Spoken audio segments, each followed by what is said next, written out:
Beleza, galera? Boa tarde a todos vocês que estão conectados conosco, conectados aqui com o canal Educação. Eu sou o professor Tércio Câmara, sou professor de Biologia do canal Educação. É uma satisfação muito grande estar com vocês aqui hoje. Galerinha da terceira série do ensino médio, é um pessoal que está aí com a mente mais voltada para o Enem, né? Não tem jeito, porque é o que a gente vive, é o que a gente respira. Nós, professores e estudantes, respiramos Enem todos os anos. 2023 não é diferente, gente. Por que seria? Né? Então, mas a gente sabe que estudar essa parte aí, voltada mais para o Enem, é extremamente importante. Né? É o momento ali da gente, é o momento em que eu e você conseguimos coroar aí o nosso trabalho, né? Você estudando, nós aqui, professores, ministrando aulas para vocês, coroar aí o nosso trabalho, trazendo novos olhares sobre o ensino médio. Né? Então, finalizando aí mais uma etapa da vida, que é o ensino médio, e tentando galgar espaços, galgar degraus lá no ensino, tá certo? No ensino superior, que é o que todos nós almejamos. Mas até lá a gente precisa trabalhar um conteúdo por vez, né? Nós temos que trabalhar aí a nossa biologia, né? Tá certo? Então, e hoje nós vamos falar sobre a evolução, e aí esse tema é importante, acompanha comigo, sob intervenção humana. Evolução sob intervenção humana. Meu Deus do céu, olha, imagina aí você tá com o olhar voltado para o processo evolutivo. E detalhe, hein? Evolução, galera, é um conteúdo que é cobrado no Enem, mas é assim, ó, demais, demais, demais. Só para você entender, é um dos 5 conteúdos mais cobrados no Enem de todos os tempos. E aí eu te pergunto, você vai ficar sem estudar esse conteúdo e arriscar ir na prova com a possibilidade de perder questões? Que eu acho até que não é possibilidade, não, é certeza de perder questões? Não sei, hein? Não sei. Eu acho que o negócio não é fácil. Vamos lá, vem comigo. Vamos falar sobre a evolução sob intervenção humana. Deixa eu habilitar aqui minha canetinha. A nossa aula de hoje tem um objetivo voltado para reconhecer que algumas das intervenções realizadas pelo ser humano no material genético das células pode ter impactos positivos ou negativos. Vamos estudar isso aqui? Vamos lá? Vamos lá então. Primeiro ponto que eu quero colocar para vocês é uma imagem das mais conhecidas na internet. Essa imagem aí mostrando o processo de evolução nessa ótica, pegando aí desde o macaquinho, né, do mais simples até o ser humano moderno. Né? Todas as vezes que eu vejo essa imagem, eu lembro de uma música do Lulu Santos, né? Ainda vai levar um tempo pra fechar o que feriu por dentro, natural que seja assim. Tanto pra você quanto pra mim. Ainda leva uma cara pra gente poder dar risada. Assim caminha a humanidade com passos de formigas sem vontade. Não vou dizer que foi ruim, também não foi tão bom assim. Não imaginem que te quero mal, apenas não te quero mais. Essa música, pessoal, Ele diz assim, ó, assim caminha a humanidade, com passos de formiga e sem vontade. Isso retrata essa caminhada do homem, desde o macaco até o ser humano moderno. Né? Uma outra que retrata muito bem essa imagem aí é a música dos Titãs, Homem Primata.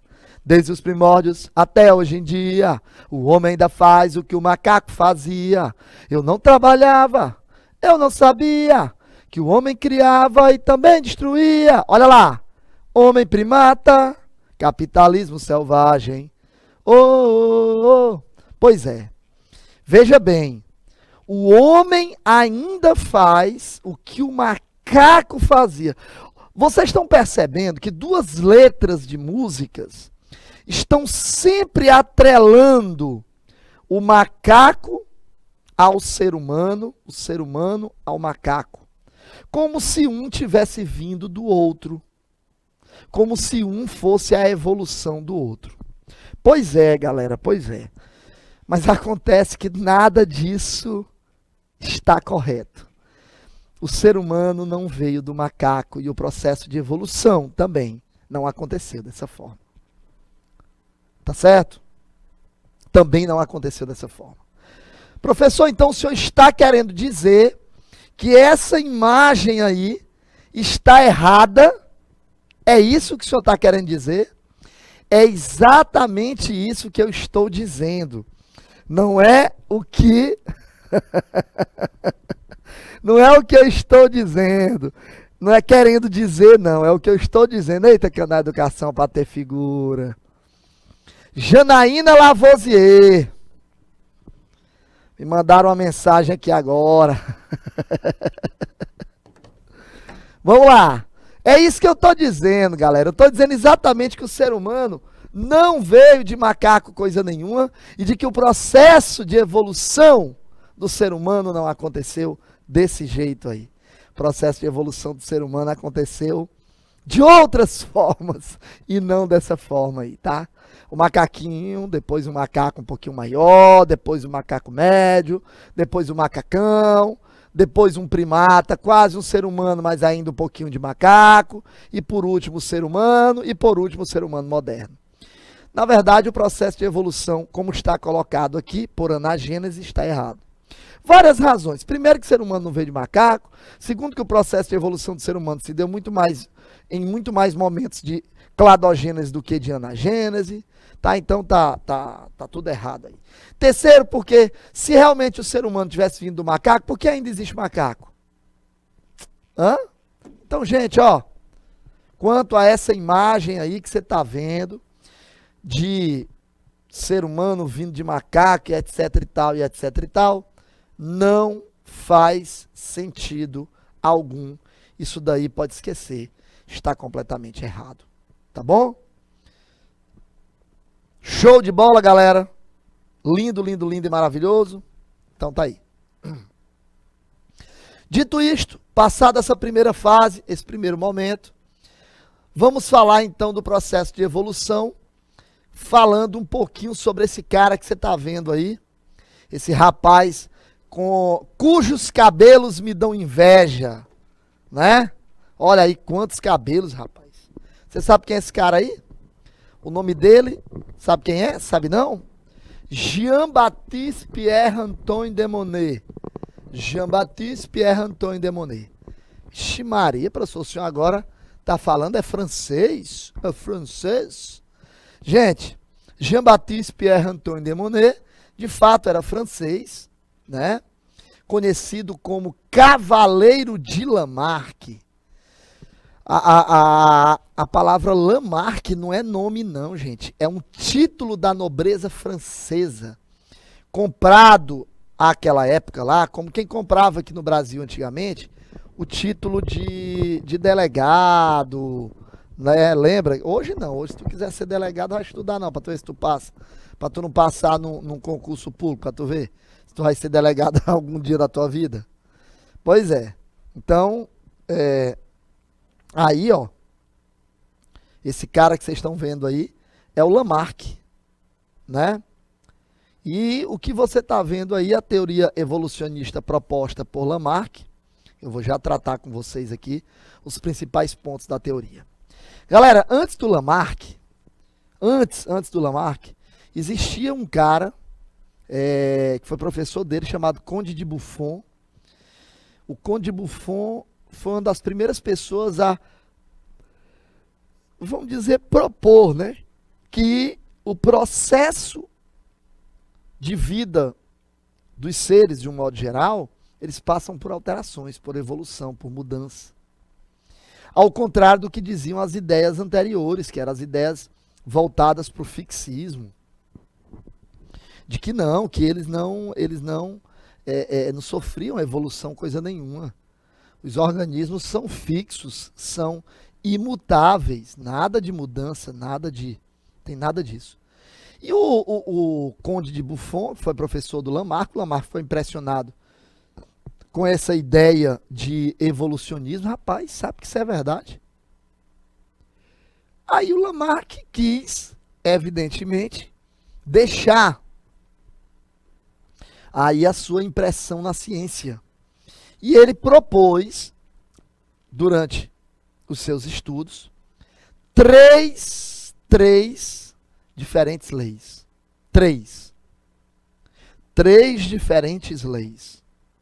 A lei do uso e desuso, a lei da transmissão dos caracteres adquiridos e a lei da tendência inevitável ao aperfeiçoamento dos seres vivos. Então ele colocou três leis diferentes. Detalhe, a última, a lei da tendência inevitável ao aperfeiçoamento dos seres vivos, a comunidade científica não adotou essa ideia. Eles não adotaram, eles não quiseram essa ideia. Para eles, essa história de lei da tendência inevitável ao aperfeiçoamento dos seres vivos não existia. Para eles, isso não fazia sentido. E realmente.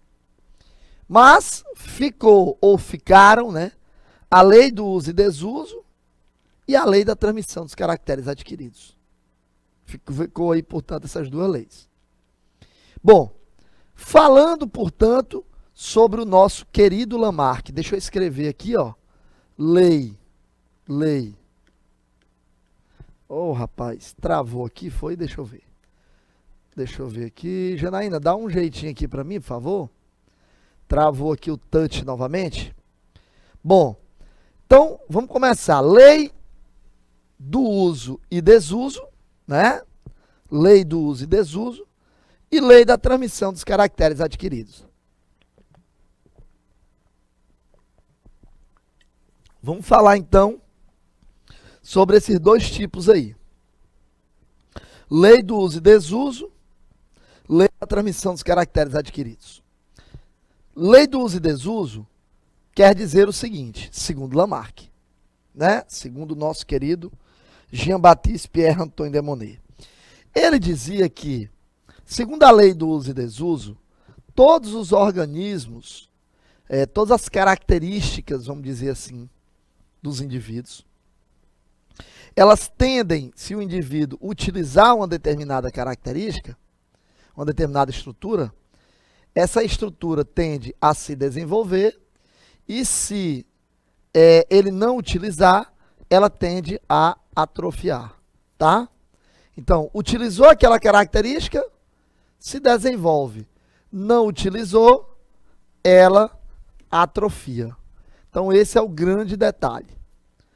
Professor, mas isso aí é uma coisa que não tem um pingo de sentido. Veja como não faz sentido isso. Lei do uso e desuso. Utilizou uma determinada estrutura, se desenvolve. Não utilizou, atrofia. Que negócio mais sem rumo isso? Estranho isso aí, né?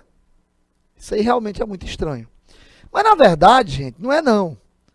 Tudo bem, nos dias de hoje, você falar sobre isso, sobre lei do uso e desuso, e lei da transmissão dos caracteres adquiridos, ó, deixa eu colocar aqui, ó.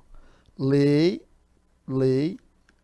do uso e desuso. Lei do uso e desuso. Falar sobre lei do uso e desuso e lei da transmissão dos caracteres adquiridos, lei da transmissão dos caracteres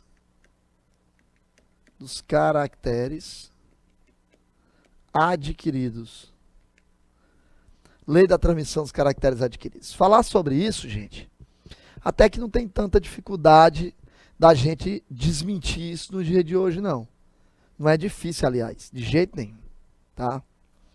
Não é difícil. Mas, naquela época, era um conhecimento que se tinha, era muito incipiente. Para poder justificar, né, a lei do uso e desuso e a lei da transmissão dos caracteres adquiridos, à luz do conhecimento lamarquista, a gente traz como exemplo o tamanho do pescoço das girafas. Segundo Lamarck, né, segundo a ideia lamarquista, a coisa funciona da seguinte forma. Os ancestrais das girafas, que nós temos, apresentavam pescoço de tamanho pequeno.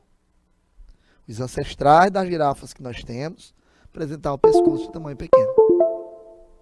Essas girafas, elas tinham uma quantidade de alimento ali disponível para elas.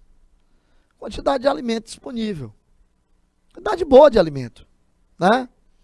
E elas se alimentavam na boa, maior tranquilidade do mundo. A maior tranquilidade do mundo. Só que quando você tem seres vivos, animais de um modo geral, que apresentam uma grande possibilidade, uma grande, vamos dizer, condição de se alimentar e se reproduzir, elas vão se reproduzir exageradamente. Isso é chamado de potencial biótico.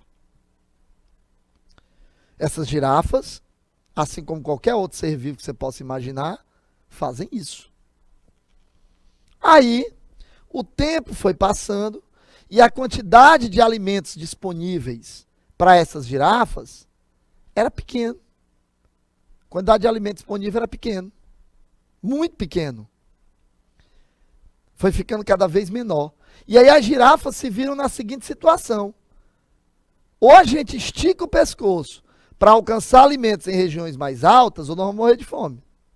Esticar o pescoço para encontrar alimento em região mais alta, lei do uso e desuso. Lei do uso e desuso. Essas características, agora com uma vantagem muito grande, o tempo foi passando e essas características foram transmitidas aos descendentes. Lei da transmissão dos caracteres adquiridos. Olha que coisa interessante. Olha como é legal isso daí. Não é bacana? Então, lei do uso e desuso, a girafa passou a utilizar o pescoço para poder alcançar alimentos em regiões mais altas. E lei da transmissão dos caracteres adquiridos. Essas características novas agora foram transmitidas aos descendentes. Beleza, galera? Show de bola. Lindo, lindo e maravilhoso. Olha a ideia como é que ficou, né? Com relação ao nosso querido Lamarck. Não ficou legal? Deu para perceber? Mas as coisas mudaram. Por quê? Porque veio um outro cidadão, esse que você está vendo aí na tela, né? Chamado Charles Robert Darwin. Lamarck era francês, Darwin inglês. Charles Robert Darwin veio de uma família de pessoas muito estudiosas. Pais, avós, parentes médicos e queriam que ele fizesse medicina também. Darwin fez a contragosto, mas nunca se formou. Começou a fazer medicina, estudou medicina por um período, mas chegou um momento em que ele viu que não dava para ele. Rapaz, isso aqui não vai dar certo para mim, não. Quando começou a pagar disciplinas da área de cirurgia, que ele via que parte dessas cirurgias eram feitas com uma forma de anestesia ainda muito precária, não vai dar certo isso aqui para mim. Abandonou, os pais não gostaram, foi uma coisa assim meio estranha. Os pais queriam que ele desse prosseguimento à carreira de médico, né? Finalizasse seus estudos. Mas aí Mendel se dedicou àquilo que ele mais gostava, às ciências naturais. Darwin também se formara em teologia. Um cara que estudou bastante essa área, né? A área das ciências naturais. Até que em 1831, Darwin embarcou em um navio chamado HMS Beagle, um navio em que o seu tio havia recebido uma responsabilidade, uma incumbência, né, do governo britânico. Saía aí pelos mares em busca de outros lugares, mapeando, fazendo ali um trabalho importante para o governo inglês. Como o tio sabia da necessidade que Darwin tinha de visitar outros lugares para poder dar condições de embasar a sua teoria, então ele convidou Darwin em 1831. A viagem, inicialmente programada para durar 3 anos, de 1831 a 1833, durou, na verdade, 5 anos, de 1831 a 1836. 5 anos. Darwin esteve em vários lugares, inclusive no Brasil, por 3 vezes. Mas foi num arquipélago que fica a 500 milhas na costa do Equador, chamado de Arquipélago de Galápagos. Conjuntinho de ilhas bem interessantes, onde Darwin encontrou apenas naquele local, e tão somente ali, ele encontrou um grupo de seres vivos que ele não havia encontrado até então em nenhum outro lugar do mundo. Iguanas marinhas gigantes, tartarugas marinhas gigantes, e um tipo particular de pássaro chamado tentilhão de Galápagos, ou tentilhão de Darwin. Esses animais se assemelham muito, galera, aos nossos anuns. Anuns é aquele pássaro preto que fica no dorso do boi, aqui no Brasil, catando carrapato. Não sei se vocês sabem, conhecem, aquele anum, aquele pássaro preto. É muito semelhante a ele. Os tentilhões guardam uma certa relação com esse pássaro. Pois bem, os tentilhões são da família Fringillidae, né? E aí esses caras, os tentilhões, chamaram particularmente a atenção de Darwin, porque eles passaram, o Darwin percebeu que havia uma diferença quanto ao formato do seu bico. E Darwin associava, poxa, o bico desses caras, né, tem uma variação por causa de quê? Por causa do formato, por causa da alimentação. O formato dele está mais relacionado à alimentação dele. E o Darwin viu que essas pequenas variações existiam. E aí, Darwin, ao retornar para a Inglaterra, em 1836, começou ali, a partir de todas as informações reunidas por ele, presentes ali nas suas anotações, ele começou a fazer um tipo de livro, né, escrever ali o livro, intitulado A Origem das Espécies por Meio da Seleção Natural. E aí o Darwin disse o seguinte, olha gente, essa história de que o Lamarck falou aí, não faz sentido não. Na verdade, o que nós temos é uma coisa chamada seleção natural. Darwin sempre apostou nisso aí, ó, seleção natural. Professor, o que é essa tal seleção natural? O que é isso? Na verdade, galera, Darwin disse que o meio ambiente era responsável por selecionar aqueles indivíduos que apresentavam características que eles traziam vantagem, que eles conferiam uma vantagem evolutiva. Foi isso que Darwin disse, né? Darwin apostou nisso daí. Ele não apostou em outra coisa. Ele apostou na seleção natural. Professor, e como fica a explicação dada por Darwin, né, a explicação do pescoço da girafa à luz da teoria darwinista da seleção natural? Pois é. Vamos lá, então, tentar explicar isso daqui. O que acontece é o seguinte, galera. Charles Darwin, ele, segundo a sua teoria, o tamanho do pescoço da girafa se explicaria da seguinte forma. Primeiro ponto. As girafas, os ancestrais das girafas, apresentavam pescoço de tamanhos variados. Não tinha só girafa com pescoço curto, como dizia Lamarck. Existiam girafas com tamanho de pescoço variadíssimos. Tamanho P, tamanho M, tamanho G, tamanho GG, tamanho plus size, né? Existem tamanhos variadíssimos, né? Tá certo? Então, o primeiro ponto é esse. Segundo ponto, esse tamanho variado do pescoço da girafa fazia com que ela pudesse alcançar aí alimentos em tamanhos diferentes, em alturas diferentes. Porém, tem um detalhe. Qual é o detalhe? As girafas apresentavam pescoço de tamanho variado, e quando elas começaram a se reproduzir e a deixar descendentes em número cada vez maior, o alimento em regiões mais baixas foi o primeiro a se tornar escasso. E aí, meu amigo, aquelas girafas com tamanho de pescoço pequeno não tinham mais o que fazer, porque não alcançavam alimentos em regiões mais altas e, portanto, elas não se alimentavam, logo elas não sobreviviam, morriam e não deixavam descendentes. Ficando, portanto, as girafas de pescoços maiores, que conseguiam se alimentar, conseguiam se reproduzir e conseguiam deixar descendentes.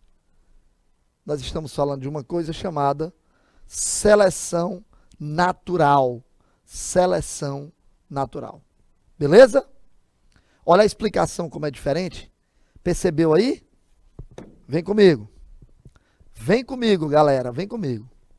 Bom, ideias similares, dois pais para uma mesma teoria. O cara que você está vendo aí do lado esquerdo, com cabelo, porque o Darwin tem pouco cabelo, é quase careca. Esse com cabelo e óculos aí, do lado esquerdo, chama-se Alfred Russel Wallace. Alfred Russel Wallace foi um cara que, em 1858, aqui está 1958, mas está errado. É 1858. 1858.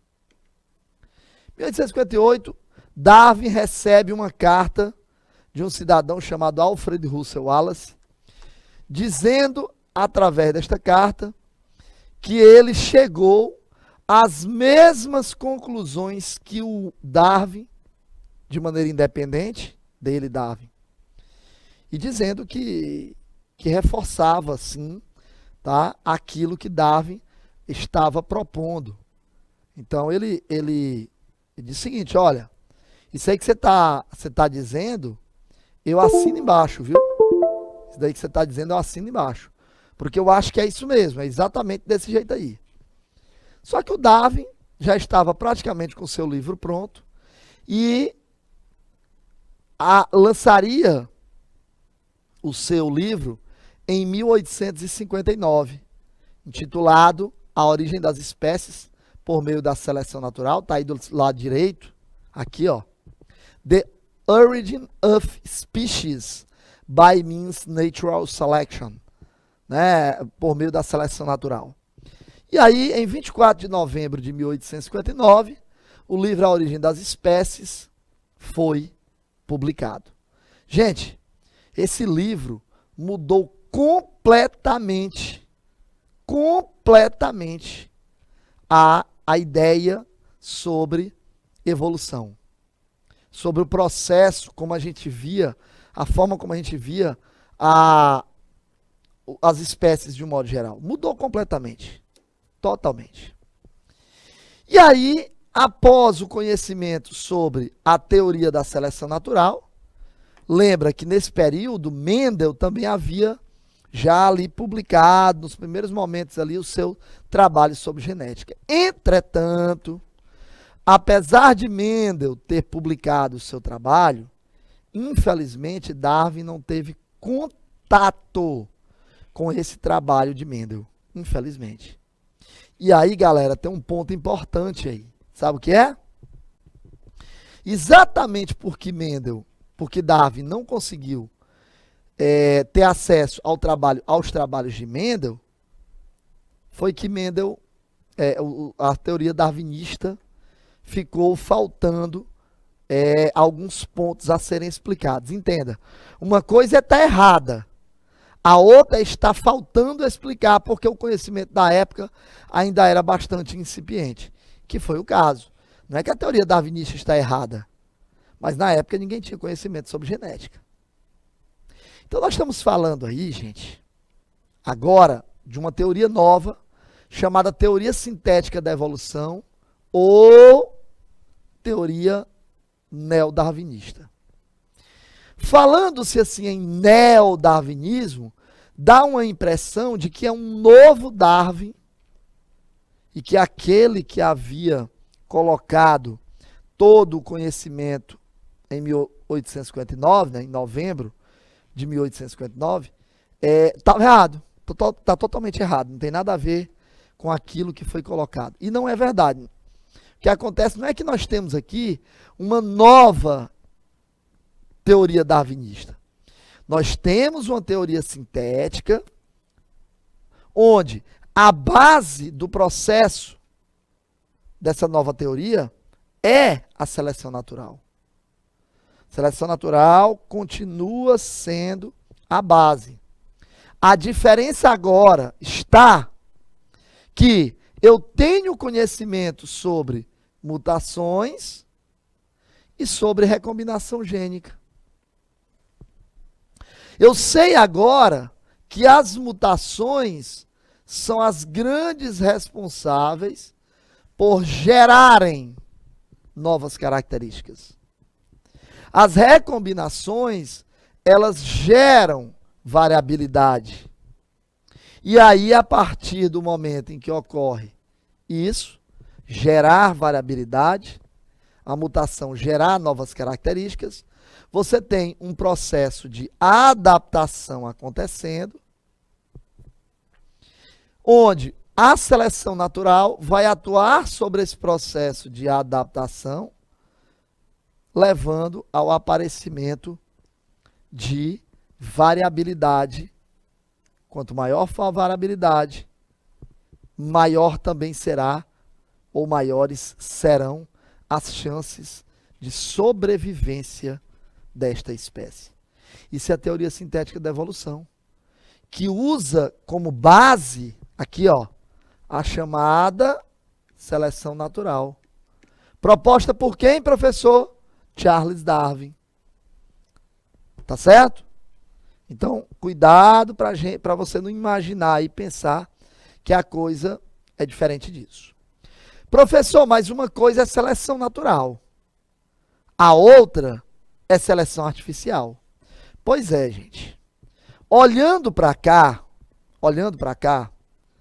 quando a gente fala em seleção artificial, nós estamos falando na interferência do ser humano no processo de seleção natural.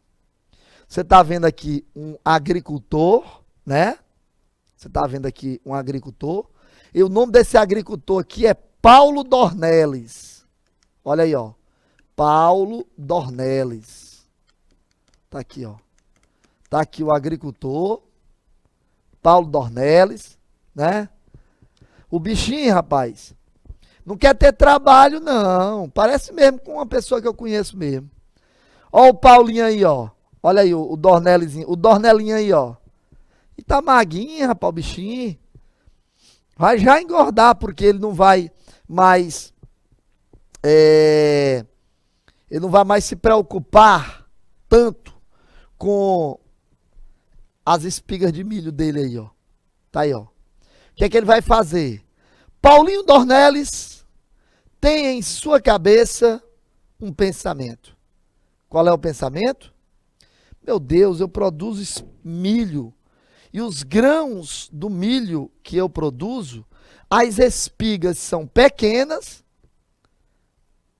mas os grãos que eu produzo nessa espiga são gostosos, nutritivos e macios. Gostosos, nutritivos e macios. Pois é, Carol. Mas acontece que eu conheço espiga de milho que ela é grande. O ideal seria que eu produzisse uma espiga grande com grãos gostosos, nutritivos e macios. Aí vem aqui um cidadão com o seguinte pensamento: será que eu consigo associar espigas pequenas, ou seja, que apresentam grãos gostosos, nutritivos e macios, em espigas grandes? Será que eu consigo? Me diga bem aí. É possível, né? É possível. Então, como é que eu faço? Eu uso o processo de seleção natural, seleção artificial, desculpa. E aí eu passo a produzir espigas grandes, porém com grãos gostosos, nutritivos e macios. Gerando com isso o chamado valor adaptativo, que nada mais é do que o potencial que um ser vivo possui de sobreviver e de reproduzir. Desde que, é óbvio, essas características lhe sejam favoráveis para viver naquele meio, naquele ambiente. A isso, pessoal, nós chamamos de homeostase, que nada mais é do que o metabolismo de um organismo. São as reações metabólicas de um organismo, né, o conjunto de reações químicas, que vão se estabelecer ali no meio biológico. Por exemplo, no nosso caso, se estabelece no nosso organismo. Então, a isso nós chamamos de homeostase. Homeostase é quando você tem um organismo realizando, executando normalmente as suas reações químicas. Professor, quais são as implicações que o processo de seleção artificial pode acarretar? Porque vai acarretar, gente. Não se iluda. Olha lá algumas implicações. O processo de domesticação de animais.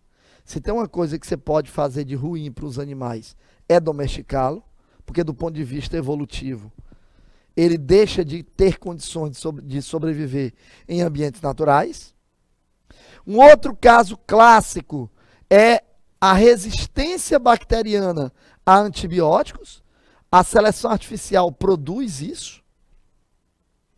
Um outro ponto importante, a resistência dos retrovírus a medicações antirretrovirais. É o que acontece, por exemplo, com pessoas que têm AIDS e que tomam aquele coquetel.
Tá aí então, quando a gente finaliza a nossa parte teórica, a gente coloca aí algumas questõezinhas para poder a gente treinar aquilo que a gente aprendeu.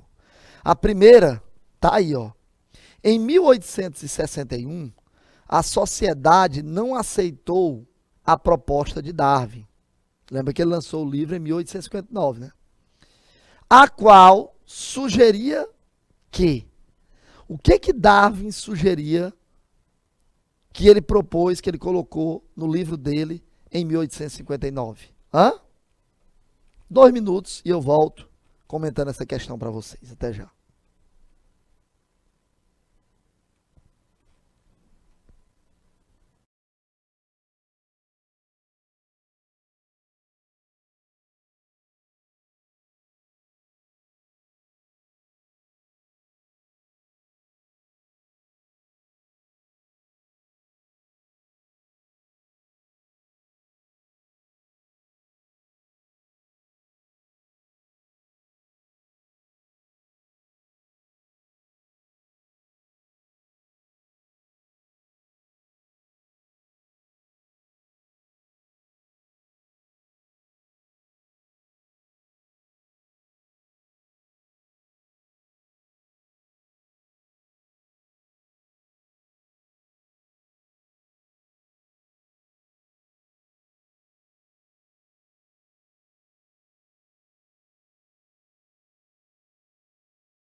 Muito bem. Tá aí então. Questão de número 1, né? Qual é o gabarito então?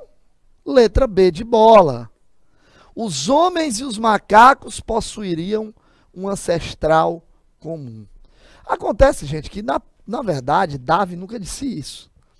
De que homens e macacos possuíam um ancestral comum. Nunca disse isso. Então, por esta razão, a sociedade no meio achou que Darwin tinha dito que o homem veio de macaco e etc e tal, e fez uma confusão do tamanho do mundo, sem necessidade alguma, porque Darwin nunca disse isso, né? Gerou aí uma confusão enorme na cabeça do povo. Então, homens e macacos possuiriam, portanto, ancestral comum. O que ele disse foi isso, e não que homem veio do macaco.